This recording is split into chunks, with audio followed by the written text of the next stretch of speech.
Doma Sports Talk worldwide with some news from the world of boxing. So y'all know what time it is. You ain't in a rush to get concussed. Now, where the hell are all the people who are proud of Devin Haney, the 24-year-old undisputed lightweight champion who gave this mythical, legendary, best fighter we've ever seen, right? The best amateur ever, right? Gave him all he can handle. I think we can agree on that. You got people on both sides of either Lomachenko beat Devin Haney or Devin Haney beat Lomachenko. But I know we can all agree on the fight was close. Nobody won by a landslide. Devin Haney is the undisputed champion, right? And all of us, especially people that's been around for a while, don't we all think that the champion really got to get beat up for the titles to change hands? Don't we?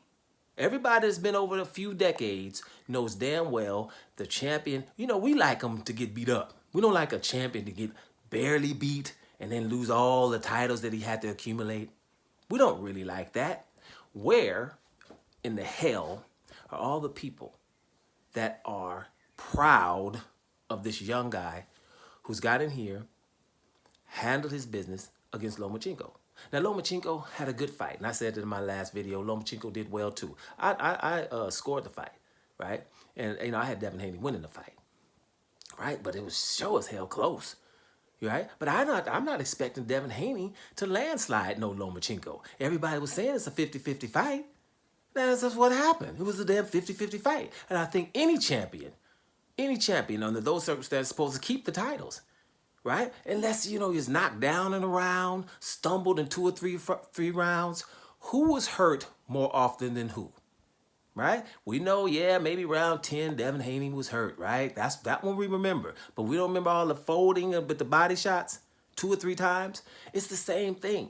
So it's just a matter of what's this outrage. And here, people who come to this channel knows why this is on. BTBG. You know what that means. Beat the black guy. That's what boxing's all about. How the hell is Devin Haney, just like all other people of color, are booed? Devin Haney lives in Las Vegas. He's being booed. Booed in his backyard, right? Dude coming from somewhere in Eastern Europe is being cheered. Deontay Wilder, booed. Tyson Fury, being cheered. Devin Haney pushes Lomachenko, about to get sued. Everybody else gets pushed all the time. Ain't nothing gonna happen. Just a lot of things, right? Now let's look at a 24-year-old guy who gets in the ring and does a pretty damn good job. He doesn't distance himself from Lomachenko, and neither should he. That's a hard thing to do, to distance yourself from Lomachenko at 135 pounds, right?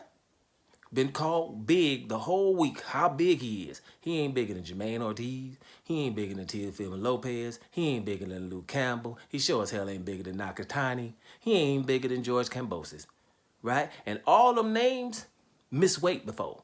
Kambosos missed weight before, didn't he? Who else missed weight before?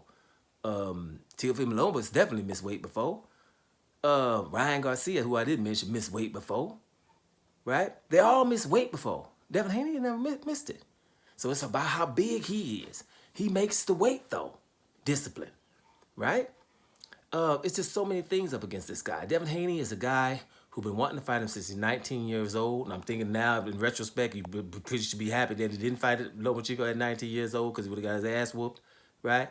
But he's ready now. And he was told that he's the email champion when he became the mandatory for Lomachenko. People telling him he's email champ, and the other people who got the title and the franchise title, they're authentic, and he's just playing by the book. He has to sign a ridiculous, has to leave Matchroom to sign with Top Rank just to fight Kambosos for conditions that are below him and anybody else. But he did it. He had to go to Australia 2 times. Kambosos is still happy right now because he's rich, right? He had to do that. He did it. Right? And then Kambosos was considered nothing after that. Right? But he had beat Teofimo Lopez. But he's nothing after that. You see what I'm saying?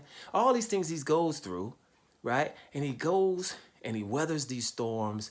He stays positive, stays driven, goes in here and has a good fight against Lomachenko. All we're talking about is it's a robbery, and it's far from a robbery. Don't you would want somebody to be hurt a couple of times for it to be a robbery, and we don't want nobody to barely beat a brother and get a title. And I just can't remember no titles where a brother, or any kind of fight where a brother barely wins, split decision something, barely wins, and there's no outrage. Like ever. There's always outrage, right? And here's another thing too. Judging a fight under these circumstances, right? The beat the black guy circumstances, judging a fight through boos, right? Let me make sure you understand something with black fighters on American soil. Your jabs, your shots to the body, none of that is acknowledged by the crowd. None of it. Your swinging at somebody and missing, none of it is acknowledged by the crowd. You can't just throw a 5-punch combination and miss 4 of the punches and the crowd is all hyped. That doesn't happen to you. So the judges have to really pay attention when a black fighter is involved on American soil. Because the other fighter, he can just throw punches at the fighter, a black of color, and we're going to be going out of your mind, right?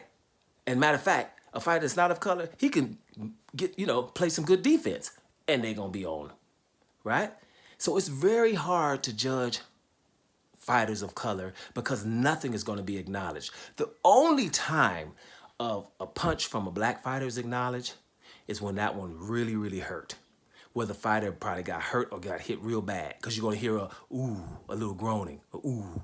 But you're not going to hear any cheers from a jab. You're not going to hear cheers from a good right hand. You're not going to hear cheers from a body shot. You're not going to hear cheers from a black fighter avoiding somebody, because they hate that. They're trying to be there to see the black guy get beat. That's what boxing is. So I'm just saying it straight up, because this is an example of it.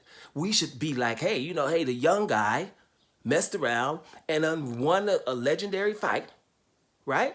And we should be happy for the dude. No, we ain't. Now, ain't nobody against Lomachenko.